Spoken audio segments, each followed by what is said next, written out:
ये हो ही नहीं सकता कि आप हजरात इस बात से वाकिफ न हो कि हमारे बाजू में हमारे पहलू में एक कब्रिस्तान है। यहां है कोई ऐसा कि जो इस बात से नावाकिफ हो कि हमारे नजदीक में, हमारे पहलू में, हमारे पड़ोस में एक कब्रिस्तान है। इसलिए मैंने मुनासिब समझा कि कुछ बातें कब्र की वो हो जाए। और मैं समझता हूं कि नबी करीम का कौल जो पिछली मजलिसों में मैंने आपके सामने पेश किया था, उसी कौल से बात को शुरू करते हैं। नबी करीम मोहम्मद सल्लल्लाहु अलैहि वसल्लम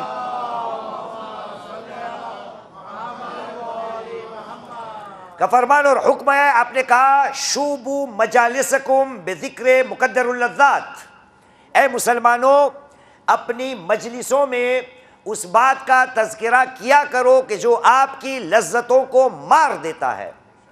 पूछने वाले ने पूछा या रसूल अल्लाह वमा मुक़द्दरुल लज़्ज़ात, या रसूल अल्लाह वो कौन सी चीज़ है कि जो लज्जतों को मार देती है? तो आपका जवाब आया, आपने कहा अल मौत, लज्जतों को मारने वाली चीज़। रसूल ने कहा अपनी मजलिसों में उसका तज़किरा किया करो। और हम कब्रिस्तान के बाजू में है। दो लफ्ज़ आपके सामने मैंने पेश किए, मैंने नहीं परवरदिगार आलम ने पेश किए। आपके सामने जिस आयत की मैंने तिलावत की इसके बारे में थोड़ा हम सोचते हैं साथ में मिलकर। परवरदिगार आलम ने सूरह अबसा, कुरान मजीद का 80वां सूरा है और आयत का निशान है 21, चैप्टर 80 वर्स नंबर 21। आप सुनिएगा, फिर मजलिस आगे बढ़ेगी। अगर आपकी समाअत में इतनी ताकत नहीं तो फिर मैं उतर जाऊं। मुसलमान होते हुए अगर इन बातों को मैं न पा सकूं तो कहीं पर इश्काल है।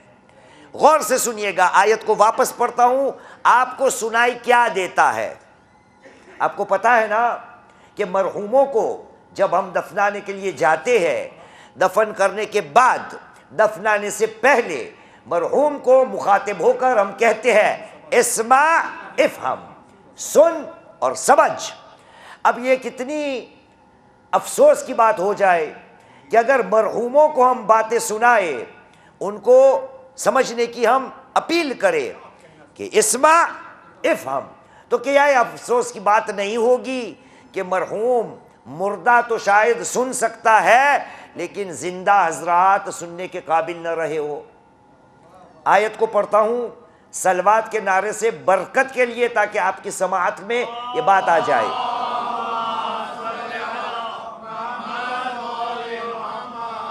इरशाद रब्बुल इज़्ज़त व कहा, बिस्मिल्लाहिर्रहमानिर्रहीम, गौर से सुनिएगा, बिस्मिल्लाहिर्रहमानिर्रहीम, थुम्मा अमातहु फअक़बरह। लो लफ्ज़ क्या सुनाई दिया? दो लफ्ज़ क्या सुनाई दिया मिनाज भाई? थुम्मा अमातहु फअक़बरह। दो लफ्ज़ है हमारे जाने पहचाने। अमातहु मौत से आता है, फअक़बरह कब्र से। ये वो अल्लाहु अकबर वाला नहीं। अल्लाहु अकबर में अलीफ, छोटी काफ, बा और रा, ये है बड़ी काफ, गले से निकलने वाली, मखरज वाली। खुदावंद करीम ने इस बात को हमारे सामने कब पेश किया? ऐलान रब्बुल इज़्ज़त होता है कि मैंने इंसान को बनाया, इसकी खिलकत मैंने की। आयतों को आप घर जाके पढ़िएगा। इससे पहले परवरदिगार आलम हजरत इंसान की खिलकत की कैफियत हमारे सामने पेश कर रहा है, और खल्क करने के बाद एक मौका वो आता है, यही वाली आयत, चैप्टर 80 वर्स नंबर 21। खुदा ने कहा इंसान को मैंने पैदा कर लिया, इसकी खिलकत तमाम हो गई। एक मोड़ वो आता है कि तेरा परवरदिगार खुदावंद करीम कौन है, वो अपनी तारीफ हमें समझा रहा है कि मैं कौन हूं, वो कौन है। खुदा बंदे को पैदा करने के बाद क्या करता है? उसी खुदा ने कहा सुम्मा अमातहु, फिर उसके बाद इंसान को खल्क करने के बाद वही खुदा बंदे को मौत के हवाले कर देता है, वही खुदा बंदे को मार देता है।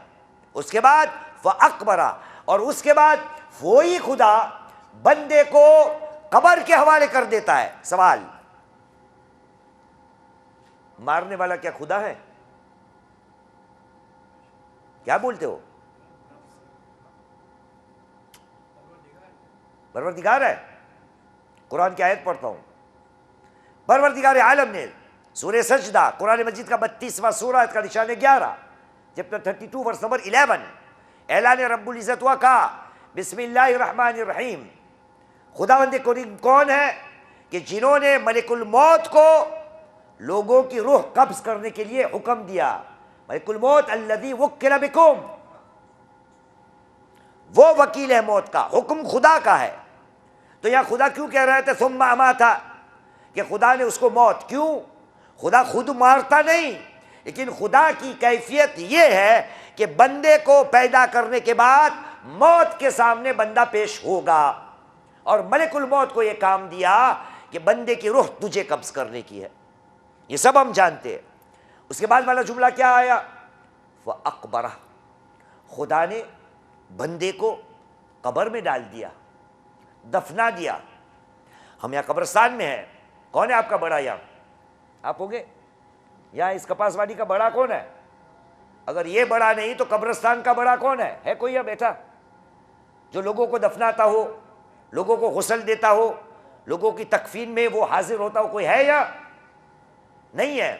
चलो नहीं भी है, कोई बात नहीं। खुदा ने कहा फअक़बरा, खुदा जो है वो कब्र में डालता है। आपके यहाँ कभी खुदा आया है किसी को कब्र में डालने के लिए? आया है? तो फिर खुदा क्यों कह रहा है कि उसी ने खुदा को पैदा किया, वही मौत मारेगा, वही मौत देगा, और उन्होंने ही कब्र के हवाले बंदे को कर दिया। पता चला कि खुद खुदावंद करीम कब्र में नहीं उतारता। खुदा ने अपनी शरीयत में बताया कि बंदा जब मर जाए तो उसका ठिकाना कब्र होती है। खुदा बंदे को कब्र में नहीं उतारता, खुद खुदा बंदे को दफन नहीं करता, लेकिन शरीयत बताने के लिए कि खुदावंद करीम की शरीयत में बंदे की आखिरी हालत यह होती है कि बंदा का आखिरी मकाम कब्र होती है। और कब पता चला कि बंदे को दफनाया जाए? ये कब्र जिससे हम डरते हैं, ये खुदा की रहमत है। ये कब्र जिससे हम डरते हैं, ये खुदा की रहमत है। सोचो जरा देर कि अगर खुदावंद करीम ने मौत के बाद बंदे के लिए ये तकफीन और तदफीन और कब्र के लिए उसका इंतज़ाम न होता, तो आज दुनिया में बंदा जब मरता तो उसका हाल क्या होता? कीड़े मकोड़े आते, बंदे का लाशा सड़ जाता, बीमारियां फैलती। सही है या नहीं? गंध इतनी फैलती कि कचरे जो है गली गली में हमें नजर आते।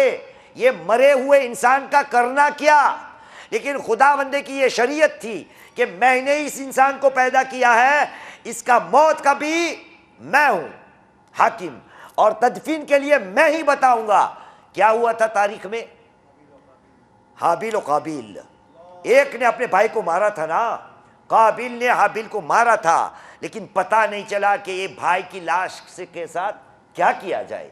तो खुदा ने क्या किया? ऐलान रब्बुल इज़्ज़त हुआ। सूरह माइदा कुरान मजीद का 5वां सूरा, आयत का निशान 31, चैप्टर 5 वर्स नंबर 31। ऐलान रब्बुल इज़्ज़त हुआ का बिस्मिल्लाहिर्रहमानिर्रहीम फबअसल्लाहु गुराबन यबअसु फिल अर्द। खुदावंद करीम ने एक कौवे को, गुराब को कौवा कहते हैं उर्दू में, खुदावंद करीम ने एक कौवे को भेजा और जमीन में वो ढूंढता रहा ताकि पता चले कि भाई का जो लाशा पड़ा है उसके साथ करना क्या है। अब यहां तक आपकी सुभान अल्लाह चलेगी। अब जो बात आने वाली ही है, ऐसा ना हो रोना पड़े। कब्रिस्तान है, कब्रिस्तान वो मकाम है जहां बंदे को रोना चाहिए। नबी करीम मोहम्मद सल्लल्लाहु अलैहि वसल्लम का हुक्म हमारे सामने का ज़ूरुल कुबूर, मुसलमानों कब्रों की ज़ियारत करो तो ज़क्किरुकुमुल आखिरा। अगर कब्रों की ज़ियारत करोगे तो इससे तुम्हें तुम्हारी आखिरत याद आएगी। अब सवाल ये होता है कि ये आखिरत का नाम आखिरत क्यों है? ये दुनिया है ना, वो है आखिरत। अरबी जबान में आखिर यानी दूसरा, एक और, एक और, ये जिंदगी, उसका नाम आखिरत इसलिए है कि इसके बाद एक और जिंदगी है। कहा नबी करीम ने कब्रों की जियारत किया करो, इससे तुम्हें तुम्हारी आखिरत याद आएगी। और मकूला अरबी जबान का है, एक सलवात पढ़िए मोहम्मद वाले मोहम्मद पर। ज़ूरुल कुबूर, कब्रों की जियारत करो, तातबिरू, इबरत मिलेगी, सबक मिलेगा। अपने लिए कुछ लेके इन कब्रिस्तान से जाओगे तो अल्हम्दुलिल्लाह व ताला हमारे यहाँ नजदीक में ही कब्रिस्तान है। एक जिंदगी के बाद दूसरी जिंदगी, दुनियावी जिंदगी के बाद आखिरवी जिंदगी। आखिरत में जाने के लिए एक मरहले से गुजरना होगा। उस मरहले का नाम क्या है जी? हम आप क्यों जवाब दे? नबी करीम मोहम्मद सल्लल्लाहु अलैहि वसल्लम, आपको पता है तकरीबन हर साल या हर 2 साल, हर 3 साल माशाअल्लाह हमारी भारत में, हिंदुस्तान में मैं आता हूँ, और हर साल मेरी नज़र में यही दिखता है कि रास्तों में, सड़कों में नई नई इमारतें बनती है। लेकिन इमारतों को तो मैं जानता नहीं, लेकिन इतना मुझे दिखता है रास्ते को पार करते हुए कि मैं जगह जगह देख रहा हूँ यहाँ पे ब्रिज, पुल बनते ही जा रहे हैं ना हर जगह। वहाँ पुल बना, वहाँ पुल बना, वहाँ पुल बना। क्यों? अवाम की आसानी के लिए। नबी करीम ने कहा अल मौतो जिस्रुन, अल मौत जिस्रुन, मतलब मौत जो है वो क्या है? एक ब्रिज है, एक पुल है, इस जगह से उस जगह पार होने के लिए। अब सवाल यह उठता है कि जब बंदा इस जगह से उस जगह जाएगा और बीच में जो पुल है उसका नाम है मौत। अब सवाल यह उठता है कि मौत तो बरहक है, हम सब इस बात को मानते हैं, तो वहां जाना तो है, कब्रिस्तान में जाओ, एक दिन वहां जाना पड़ेगा। खुदा ने कहा सुम्मा अमातहु फअकबरा, खुदा ही वो है कि जो बंदे को मौत के हवाले करेगा, खुदा ही वो है कि जो बंदे को कब्र के हवाले करेगा। ऐ खुदा के बंदे, मौत आए इससे पहले, कब्र में जाने का तेरा इरादा हो या ना हो, इससे पहले क्या करना चाहिए? मरना तो सबको है, कौन सी तैयारी मैं और आप करें? कौन सी तैयारी? देखिए, परवरदिगार आलम ने पूरे कुरान मजीद में 6236 आयतों में मेरी नज़र में हो सकता कहीं हो, पर लेकिन जितना मैंने ढूंढा है आज तक मैंने देखा है कि कुरान मजीद में फ़क्त और फ़क्त 4 ऐसी आयतें हैं, ओनली 4, कि जो मौत के पहले का जो मरहला है उसका तज़किरा हो। मौत के बाद बहुत सी तज़किरे हैं, लेकिन मौत से पहले, मलिकुल मौत आए इससे पहले कि बंदे की रूह कब्ज़ की जाए उससे पहले 4 ऐसी कुरान मजीद की आयत है। जब उन आयतों को हम अपनी नज़रों में डालेंगे तो पता चलेगा कि परवरदिगार आलम मुझे और आपको इशारा कर रहा है कि ऐ बंदा, मारूंगा मैं तुझे, कब्र के हवाले मैं तुझे करूंगा, लेकिन इससे पहले कि तू यहां आ, मैं तुझे आगाह कर देता हूं कि मौत की घड़ी से पहले इन 4 चीजों का ख्याल रखना। मौत से पहले इन 4 चीजों का ख्याल रखना।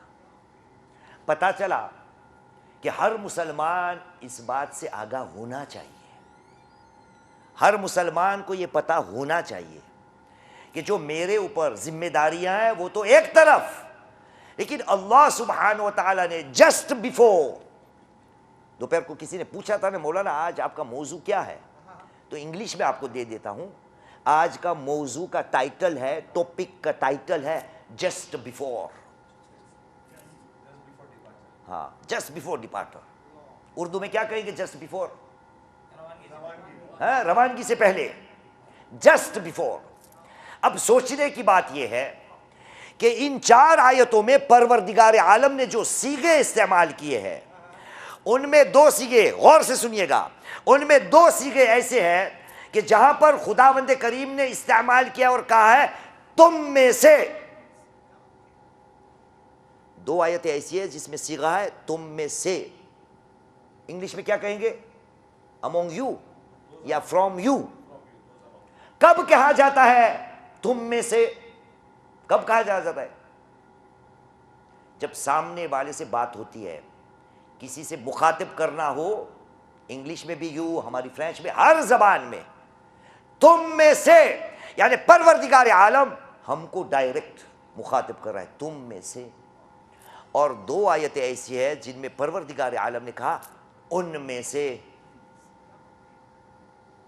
ये कुरान है भाई, कुरान का एक एक लफ्ज जो है गहराइयों से डूबा हुआ है। 2 आयतों तुम में से, 2 आयतें उनमें से। पहली आयत परवरदिगार आलम ने सूरह बकरा, कुरान मजीद का दूसरा सूरा, आयत का निशान है 180, चैप्टर 2 वर्स नंबर 180। सुनिएगा आराम आराम से। आज मेरी आखिरी मजलिस से 1-1.25 घंटा जाता ही रहूंगा इंशाअल्लाह। सल्लु अला मुहम्मद व आले मुहम्मद।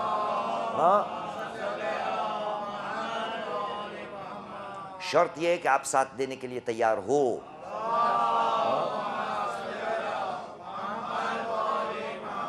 तो कुरान मजीद का दूसरा सूरा, आयत का निशान 180, चैप्टर 2 वर्स नंबर 180। खुदावंद करीम ने कहा बिस्मिल्लाहिर्रहमानिर्रहीम, कुतिबा अलैकुम।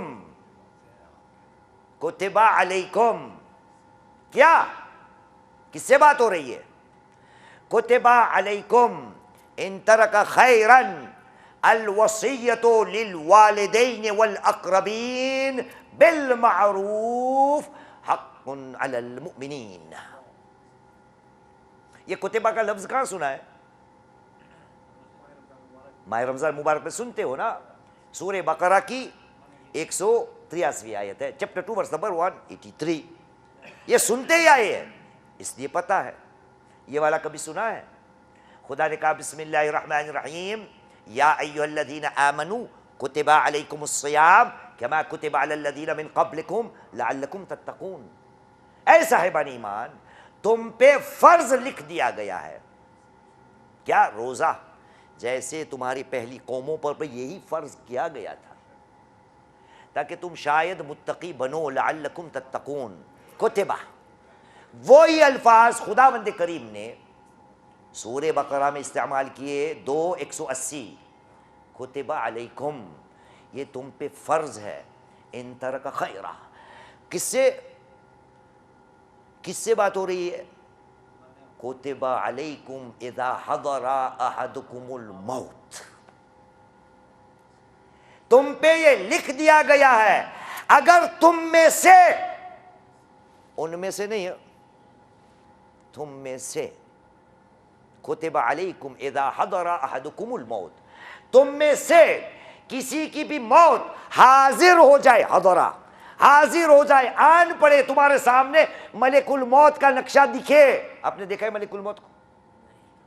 मैं नहीं दिखता, ऐसा ही लगता होगा। सल्लल्लाहु अलैहि मोहम्मद वाले मोहम्मद। इज़ा हदरा अहदकुमुल मौत, तुम में से किसी की मौत हाजिर हो जाए, और अगर उन्होंने कुछ छोड़ा है पीछे, इन तरह का खैरा, तो क्या करने का है? अल वसीयतु लिल वालिदैन वल अक़रबीन बिल मारूफ, तुम पे ये लिख दिया गया है, ये फर्ज है तुम पर कि अगर कुछ छोड़ के जा रहे हो तो या तो अपने माँ बाप या तो अपने रिश्तेदारों के लिए वसीयत करके निकलो, और उसके बाद क्या है? हक़्क़न अलल मुमिनीन। चलो ज़हन आ गया, कुरान है ज़हन, निकाल इंग्लिश में, और इंग्लिश में तर्जुमा मुझे पढ़ दे, क्योंकि मुझे पता है जो पढ़ रहा हूं, लेकिन आपके इंग्लिश में और कुरान में क्या लिखा होगा मुझे नहीं पता। चैप्टर 2 वर्स नंबर 80, हक़्क़न अलल मुमिनीन का क्या तर्जुमा है? एक सलावत पढ़िए मोहम्मद वाले मोहम्मद पर।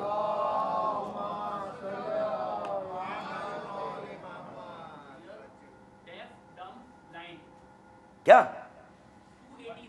ना 2 180? नहीं नहीं नहीं नहीं नहीं, 180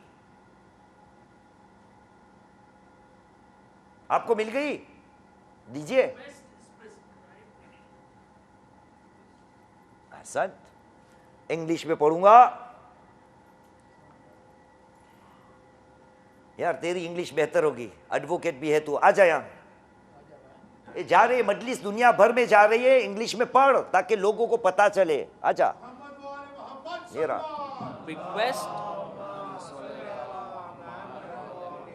Bismillahirrahmanirrahim. Bequest is prescribed for you when death approaches one of you, if he leaves behind wealth for parents and near relatives, according to usage, a duty incumbent upon those who guard against evil. Ahsan, सल्लु अला मोहम्मद वाले मोहम्मद। आपने देखा उसमें आया one of you, एक duty वो भी आया, रिश्तेदारों की बात वो भी आई, और हक्कन ड्यूटी है, एक फरीजा है किसके ऊपर? एक जिम्मेदारी है किसके ऊपर? साहिबान ईमान पे।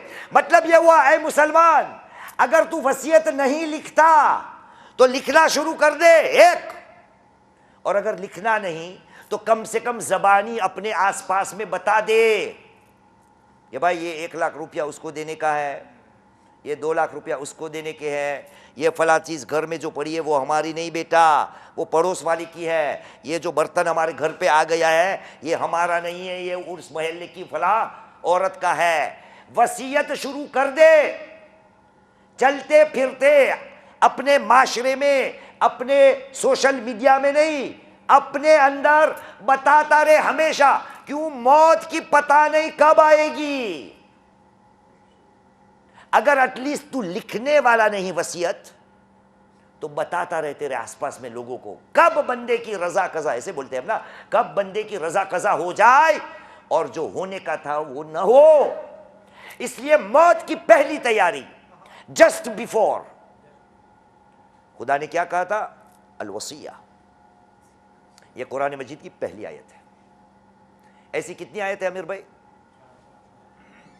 ये मुझे पता चले कि आप लोग सुनते हो, क्योंकि कुछ लोग ऐसे भी होते हैं कि वो 7-8 भी बोल देगा, कोई तो 10 बोल देगा, थोड़ा सोया हुआ तो कहेगा 10। सल्लल्लाहु अलैहि मोहम्मद वाले मोहम्मद।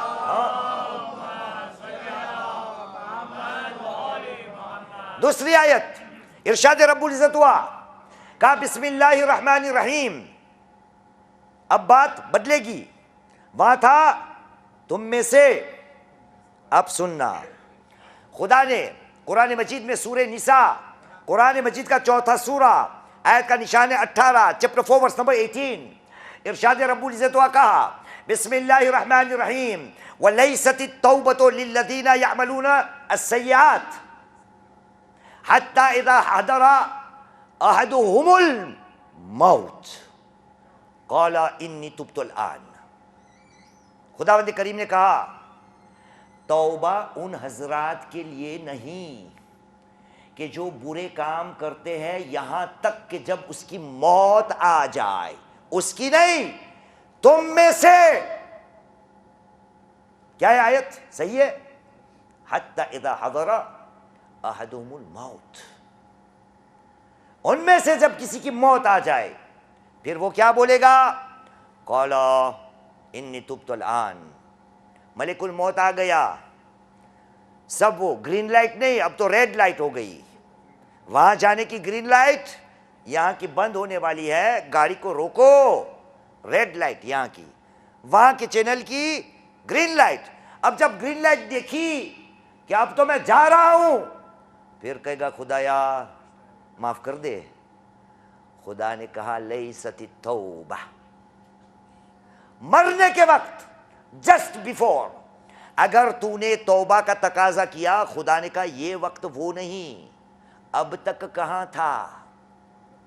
मालूम हुआ मौत से पहले पहली आयत वसीयत, दूसरी आयत तौबा। और ये तौबा है क्या? नबी करीम मोहम्मद सल्लल्लाहु अलैहि वसल्लम,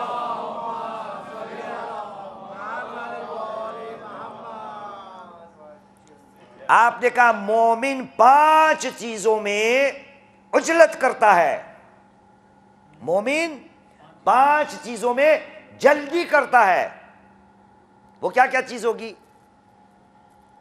बोलो बोलो बोलो आप, फिर हम साथ में बोलते हैं भाई। कर्ज की अदायगी, मैयत को दफनाना, अपनी बेटी की शादी करना, इसलिए तो ये टॉपिक है, तौबा करना। और 5वां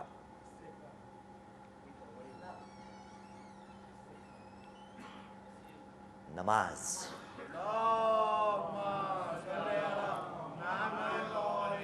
नमाज का वक्त होता है तो मोमिन जल्दी करता है कि कब जाके मैं परवरदिगार के सामने उसकी बारगाह में हाजिर हो जाऊं। लेकिन हमने शायद इस जल्दी को कुछ और समझा है कि जल्दी नमाज पढ़ो यानी उठ बैठ करके बंदर की तरह उठो, कूद के मारो, जंपिंग करो और नमाज ख़त्म करो। भाई क्यों कर रहे हो? कहा नबी ने कहा है मोमिन जो है वो नमाज में जल्दी करता है।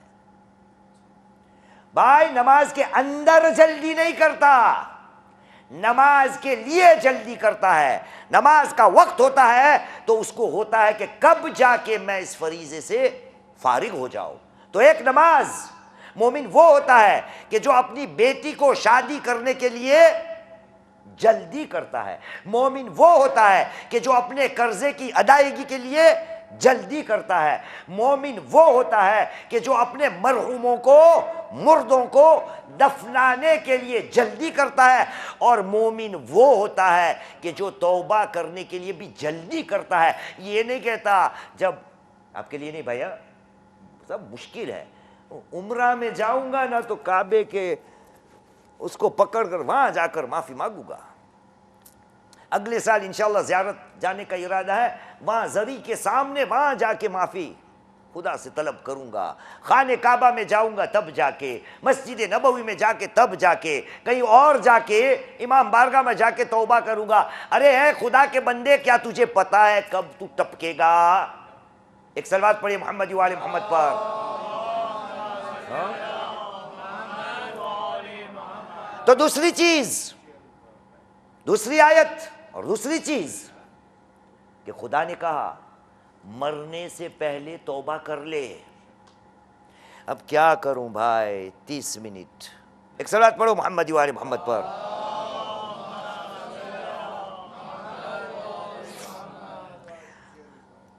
ये सुबह पैलेस में जहाँ रहता हूँ ने, सर जहाँ रखते हमें, वहाँ बाजू में एक दुकान है, उसका नाम है बड़े मियाँ। बड़े मियाँ, ये तौबा जो है ना वो है बड़े मियाँ। इस्लाम के अंदर एक और है, उसको कहते हैं छोटे मियाँ। तौबा जो है बड़े मियाँ, छोटे मियाँ उसको इस्तगफार कहते हैं। ए खुदा के बंदे, वो बड़े मियाँ में तो जल्दी करनी है, तू इतना तो अपने आप से पूछ, ये छोटा मियाँ तेरे पास है? इस्तगफार पता है आपको क्या है? कहाँ से कहाँ बात ले जाऊँगा। इस्तगफार सब करते हैं ना, लेकिन एक ऐसा इस्तगफार हम सबको अपने आप से पूछना पड़ेगा, अपने आप से पूछना पड़ेगा कि ये वाला इस्तगफार मेरे पास है या नहीं। किसने हमें समझाया? मौलाए कायनात अली इब्न अबी तालिब अलैहिस्सलाम।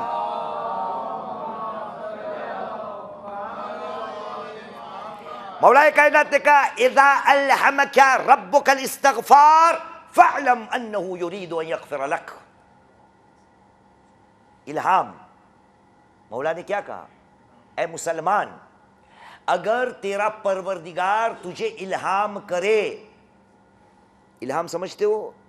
वो नबी पे जो वही नाजिल होती थी, उससे उसका छोटा मियाँ है इल्हाम। इल्हाम એટલે આપણે ગુજરાતી હઝરત હે ના, થોડો સમજાવો ગુજરાતી में, એટલે આપણે ગુજરાતીમાં બોલીએ ખુદાએ મને સુજાયડું, બોલીએ ના, he inspired me, એણે આ ચિત્તર या ફિકર મારા દિમાગમાં નાખ્યો, he inspired me, खुदाए मने सुजायड़ू, इन्हें के भाई इल्हाम, इसको कहते हैं इल्हाम। तो अब मौलाए कायनात क्या कह रहे? कहा है बंदा, इज़ा अल्हमका रब्बुका, अगर तेरा परवरदिगार, गुजराती में पहले पढ़ी लो, ए मुसलमान, अगर तारो परवरदिगार तने इस्तगफार करवानु सुजाड़े तो समझी जाजे कि तने माफ करवा चाहे छे।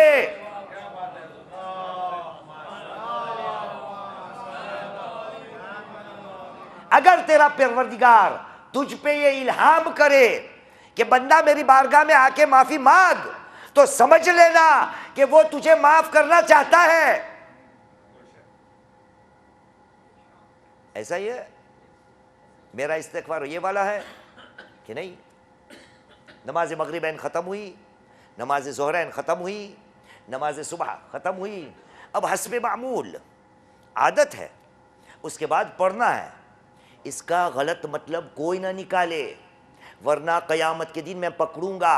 इसको गुजराती में कहते हैं दूधमाथी ने पूरा काटवा। भाई जो बात मुद्दे की है वो लेके जा, जो काम की बात है वो लेके जा, अल्फाजों पे अपने आप को न अटका, वरना वहां तू अटक जाएगा, हिदायत से तू अटक जाएगा। बात बात पे ऐसे बोला, यूं बोला, ये क्यों बोला, क्यों ऐसे बोला, अरे क्या बोला ये देख, कैसे बोला, ये काम की बात नहीं। एक सलवात पढ़िए मोहम्मद वाले मोहम्मद पर।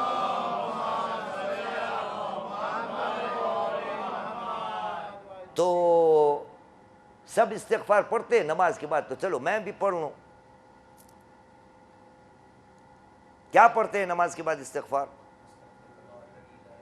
अस्तग़फ़िरुल्लाह अल्लज़ी ला इलाहा इल्ला हुवल हय्युल क़य्यूम।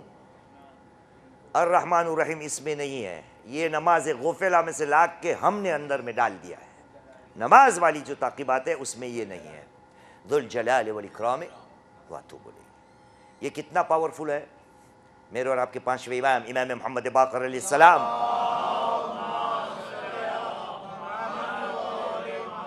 ये वाली दुआ ताक़ीबात नमाज के बाद, पांचवें इमाम ने कहा जो नमाज के बाद ये पढ़ेगा, अस्तग़फ़िरुल्लाह अल्लज़ी ला इलाहा इल्ला हुवल हय्युल क़य्यूम ज़ुल जलाल वल इकराम व अतूबु इलैह, ये जो पढ़ेगा तो खुदावंद करीम वो नमाज से अभी खड़ा नहीं होगा कि उसके तमाम गुनाह माफ हो गए होंगे।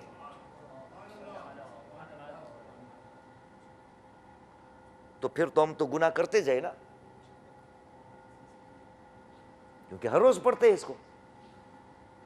आज का दिन मगरिब इशा की नमाज में आओ, इस्तग़फ़ार पढ़ो, पूरे दिन का गुनाह धुल गए। कल वापस रूटीन वही, वहीं के वहीं, आगे बढ़ना ही नहीं।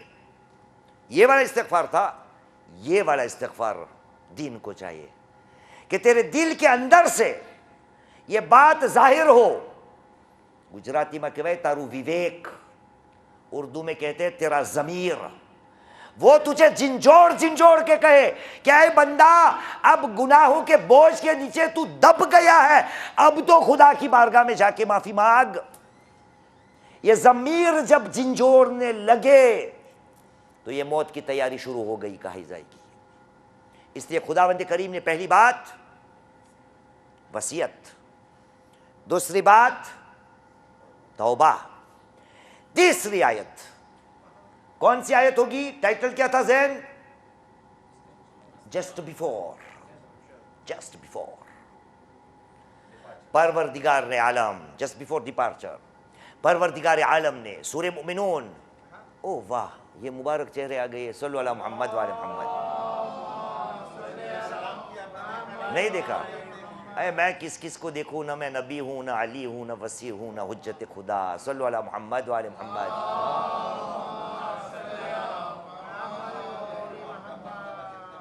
तीसरी आयत हमारे नाम का सूरा मुमिनून, आयत का निशान है 99 और 100। पढ़िए ये आयतें, चैप्टर 23 वर्स नंबर 99 एंड 100। ऐलान रब्बुल इज़्ज़त हुआ। यहां पर भी गौर कीजिएगा, खुदा ने कहा बिस्मिल्लाहिर रहमानिर रहीम, हत्ता इज़ा हज़रा अहदुहुम अल मौत, वहां तक कि जब उनमें से किसी की मौत आन पड़े। हत्ता इज़ा हज़रा अहदुहुम अल मौत क़ाला रब्बिरजिऊनी लअल्ली अअमलु सालिहन फीमा तरक कल्ला इन्नहा कलिमतुन हुवा क़ाइलुहा व मिन वराइहिम बरज़खुन इला यौमि यबअसून। खुदा ने क्या कहा कि जब बंदे की, उनमें से बंदे की, भाई सोचने की बात है, कहीं पर तुम में से, यहां पर उनमें से। क्यों भाई? क्योंकि ये बातें सबके लिए नहीं, इसलिए यहां पर खुदावंद करीम में उनमें से। जहां खुदा ने तुम में से कहा है, इसका मतलब यह हुआ कि हम सबको ये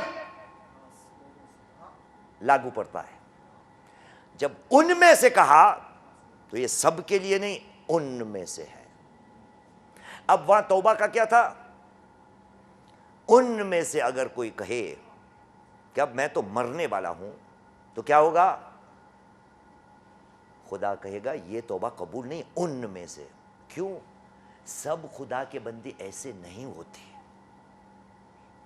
सब खुदा के बंदे ऐसे नहीं होते कि जो तौबा व इस्तिग़फ़ार से लापरवाह हो। इसलिए यहां क्या आया? उनमें से, कि जो आखिरी वक्त पर खुदा को कहे कि क्या अब माफ कर दे। खुदा ने कहा यहां नहीं होगी तौबा। वो पहली आयत थी जो वसीयत वाली, वहां क्या था?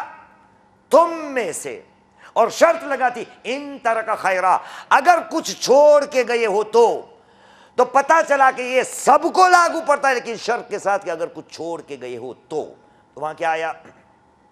तुम में से। यहां क्या आया? हत्ता इज़ा हज़रा अहदुकुमुल मौत।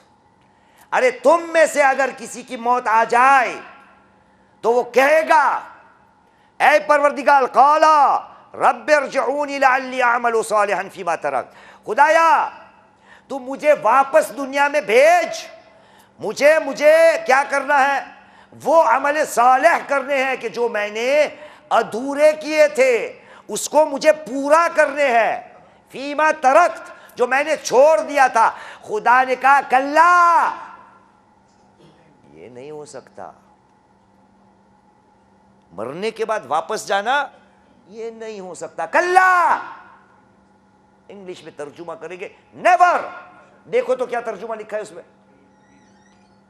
कल्ला का। हाँ चलो, हम इंग्लिश के माहिर नहीं है, उसमें भी वही है नेवर। हाँ बाय नो मीन्स कल्ला, ये नहीं हो सकता भाई, वापस जाना मरने के बाद ये नहीं होगा। कल्ला इन्नहा कलिमतुन हुवा क़ाइलुहा व राय्युम बरज़खुन इला यौमि यबअसून। ये जो कह रहा है ना कि वापस जाना है, ये अपनी जबान की खेल है बस। इन्नहा कलिमतुन हुवा क़ाइलुहा, ये मरने वाला मरने की वक्त जब खुदा को कहता है कि मुझे वापस पलटा, खुदा ने कहा ये नहीं हो सकता।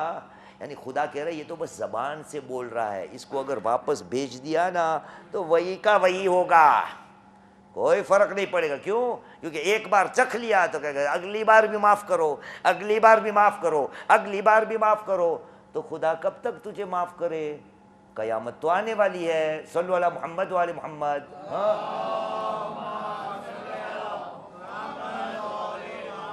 इसके बाद एक ऐसी जिंदगी है पर्दे की, उसके बाद उठाने वाले हो वमिन वराइहिम बरज़खुन इला यौमि युबअसून। आपको पता है कब्रिस्तान बाजू में है। ये वो वाली दुआ है कि जो कबूल हो सकती है। आपने कहा मौलाना आपकी इतनी हिम्मत, खुदा ना कह रहे हो और आप हाँ कह रहे हो। तो मैं कहूँगा मैं हाँ नहीं कह रहा, मेरा इमाम, छठा इमाम, इमाम जाफर सादिक अलैहिस्सलाम,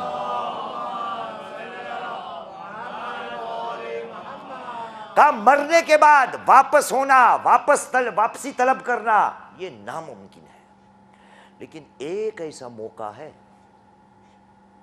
अगर उस वक्त तूने खुदा को कह दिया ना कि मुझे वापस भेज, दूसरे अल्फाजों में कहता हूं थोड़ी मोहलत दे दे, तो वो मान जाएगा। आप हैरान हो गए ना, ये क्या बात हुई, खुदा मना कर रहा है और आप तो कहेंगे मौलाना ये क्या करने का क्या है, ताकि मरे ना, तो यही कर ले, खुदा से हम कह दे तो वापस दुनिया में आ जाए। सुनिए सादिक आले मोहम्मद इमाम जाफर सादिक अलैहिस्सलाम,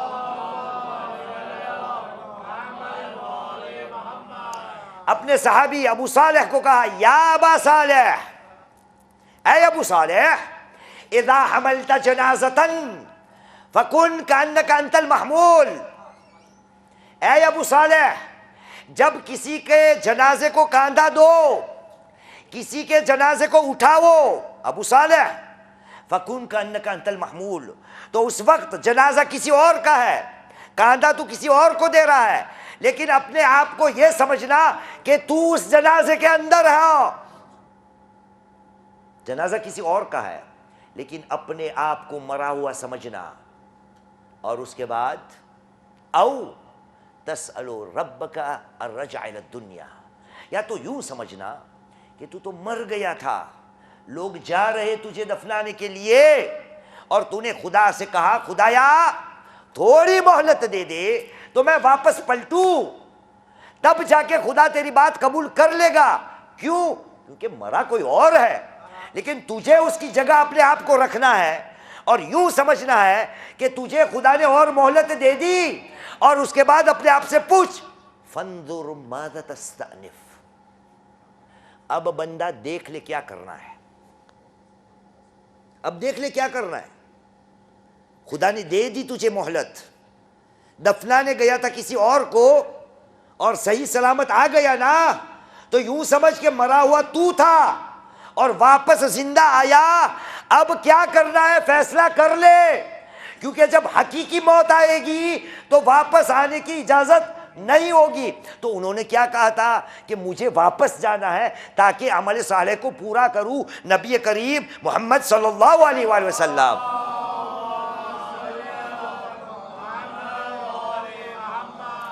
आपने कहा ये वापस पलटने वाली बात करने वाला कौन होगा?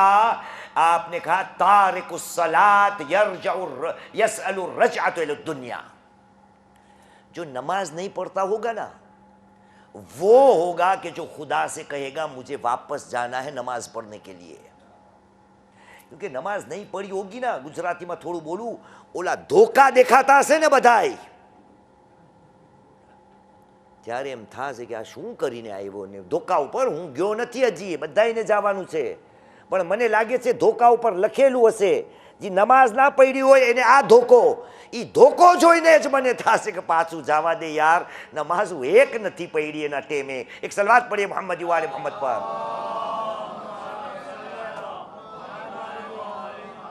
तो एक वसीयत, दूसरी तौबा जस्ट बिफोर, तीसरी बात नमाज। आपने गौर किया यहाँ क्या था? इज़ा हदरा अहदहुमुल मौत, अगर उनमें से किसी की मौत आ जाए, ये उन कौन है? नमाज न पढ़ने वाले। ये लोग कहेंगे कि मुझे वापस जाना है। आप हजरत तो माशाल्लाह जन्नत के वो है ना, मालिक हो। हाँ? हम सब तो इंशाल्लाह जन्नती लोग हैं। हमें ये शब्द हमारे लिए नहीं है, सूट नहीं करता हमको। वसीयत, तौबा, नमाज। अब उसके बाद परवरदिगार आलम ने सूरे मुनाफिकून, अजीब है, अजीब है। सूरे का नाम ही आपको थरथरात नहीं होती। ये सूरा का नाम बंदा सुने तो ऐसे लगे कि उनमें मैं नहीं हूँ, ये है, वो वहाँ बैठा है ना, वो है, वो वहाँ पीछे बैठा है ना, वो है, मैं तो हूँ ही नहीं। सल्लल्लाहु अला मुहम्मद वाले मोहम्मद।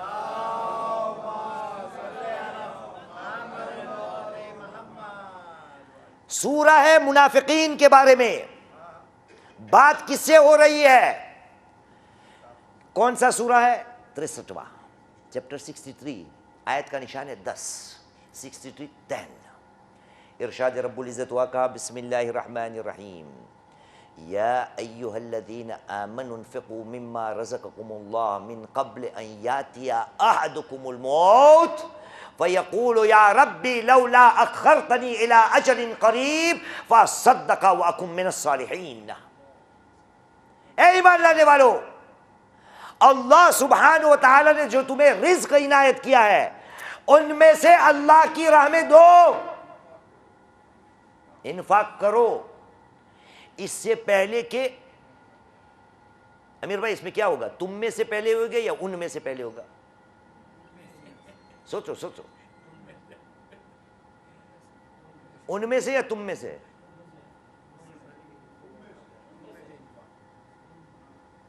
तुम में से। सबके लिए है ये।